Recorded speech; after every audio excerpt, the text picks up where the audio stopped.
Hi friends, അസ്സലാമു അലൈക്കും. നമുക്ക് പെട്ടെന്നൊരു വെണ്ട മുളക് ഇട്ടാലോ? നല്ല ടേസ്റ്റാണ്, നല്ല ഈസിയാണ് കേട്ടോ ഉണ്ടാക്കാൻ.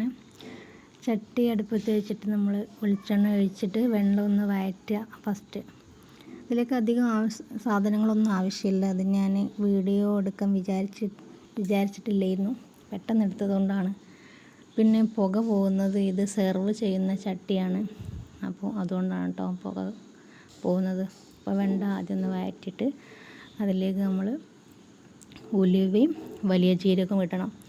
അപ്പോൾ ഇത് രണ്ടും മസ്റ്റാണ് കേട്ടോ. രണ്ടും ഓരോ സ്പൂൺ നിറച്ചിട്ട് ഇട്ടാലേ അതിൻ്റെ ടേസ്റ്റ് ഉണ്ടാവുള്ളൂ. അപ്പോൾ എത്ര നമ്മൾ ഉണ്ടാക്കുന്നത് അതിനനുസരിച്ച് ഇടാം. വലിയ ജീരകവും ഉലുവയും. ആദ്യം ഉലുവ ഇടുക, അതൊന്ന് പൊട്ടിയിട്ട് വലിയ ജീരകം ഇടാം. എന്നിട്ട് പിന്നെ കുറച്ച് വെളുത്തുള്ളി കുറച്ച് മതി. കുറച്ച് വെളുത്തുള്ളി ചതച്ചിടുക. അതും ജസ്റ്റ് ഒന്ന് ഇതാക്കിയിട്ട് പിന്നെ തക്കാളി ഇടുക. പച്ചമുളക് ഞാൻ മറന്നുപോയി പറയാൻ. പച്ചമുളക് ഇടുക, പിന്നെ തക്കാളി ഇടുക. ഇതിലേക്ക് ഉള്ളിയും പിന്നെ വലിയ ഉള്ളിയും ചെറിയ ഉള്ളിയും ഒന്നും ആവശ്യമില്ല കേട്ടോ.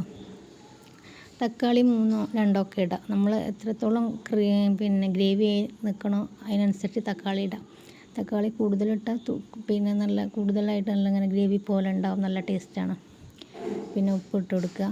പിന്നെ ഇതൊന്ന് അടിച്ച് വെച്ച് കുറച്ച് നേരം ഒന്ന് തക്കാളി വഴണ്ട് കിട്ടുന്നവരെ വേവിക്കുക കേട്ടോ.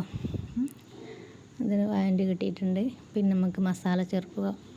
മസാല മഞ്ഞൾപ്പൊടിയും കറണ്ടില്ലാത്ത സമയത്ത് ഉണ്ടാക്കിയതാണ്, അത് ഫ്ലാഷ് ഓൺ ആക്കിയിട്ടുണ്ട്, അതുകൊണ്ടാണ്.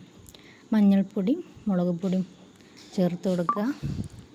അതൊന്ന് ജസ്റ്റ് ഒന്ന് വാറ്റി കൊടുത്തിട്ട് നമ്മളതിൽ പിന്നെ പുളി വെള്ളത്തിലിട്ട് വെച്ചിട്ടുണ്ട്, അതൊന്ന് അതിലാക്കി കൊടുക്കണം. അപ്പോൾ ഞാൻ അതിൻ്റെ മുന്നേ തന്നെ വഴറ്റി വെച്ച വെണ്ടി അതിലോട്ടാക്കി കൊടുത്തിട്ടുണ്ട്.